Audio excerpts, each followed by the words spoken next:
বাংলাদেশের গ্রাম কেবল প্রাকৃতিক সৌন্দর্য, দেশীয় সংস্কৃতি বা আবেগের কেন্দ্রবিন্দু নয়, বরং এটি আমাদের জাতীয় অর্থনীতির অন্যতম প্রধান চালিকা শক্তি। ২০২২ সালের আদমশুমারি অনুযায়ী বাংলাদেশে ৫.৫ কোটিরও বেশি নারী গ্রামীণ জীবনযাপন করেন। গ্রাম বাংলার এই বিশাল নারী জনগোষ্ঠী একটি নীরব শক্তি। একবার ভেবে দেখুন তো, যদি তারা নিজেরাই কর্মক্ষম ও উৎপাদনশীল হতো, নিজের আয়ের পথ নিজেই তৈরি করতে পারত, তাহলে এদেশের ভবিষ্যৎ কতটা বদলে যেত। এই অপার সম্ভাবনাকে সত্যি করতেই বাংলাদেশ জামাতে ইসলামী পরিকল্পনা করেছে আমার আয়ের সংসার নামের একটি প্রকল্প।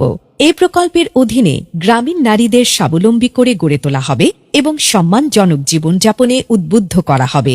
এই প্রকল্পের আওতায় একজন নারীকে আমরা কোনো ভাতা প্রদান করব না, বরং তার দক্ষতা ও পছন্দের উপর ভিত্তি করে প্রস্তুত করব সম্মানজনক কর্মক্ষেত্র।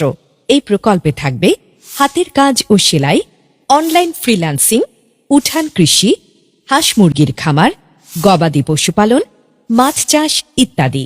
এই প্রকল্পের মাধ্যমে আমরা একজন নারীকে প্রয়োজনীয় কারিগরি প্রশিক্ষণ দেব এবং ব্যবসা শুরুর সকল উপকরণ তুলে দেব তার হাতে।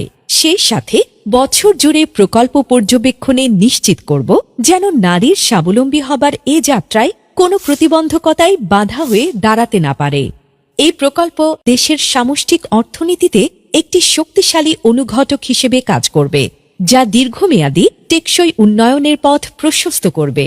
রাসূলুল্লাহ সাল্লাল্লাহু আলাইহি ওয়াসাল্লাম বলেছেন, উপরের হাত নিচের হাতের চেয়ে উত্তম, অর্থাৎ হাত না পেতে নিজে উপার্জন করে অন্যকে সাহায্য করার প্রতি তিনি আমাদের উৎসাহিত করেছেন।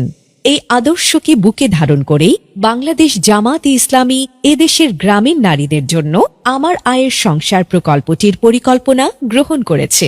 আর এই সুন্দর উদ্যোগটি সত্যি করতে প্রয়োজন আপনার একটি মূল্যবান ভোট। আগামী নির্বাচনে দাঁড়িপাল্লার পক্ষে দেয়া আপনার ভোটেই তৈরি হবে একটি উৎপাদনশীল এবং সমৃদ্ধ বাংলাদেশ। চলো একসাথে গড়ি বাংলাদেশ।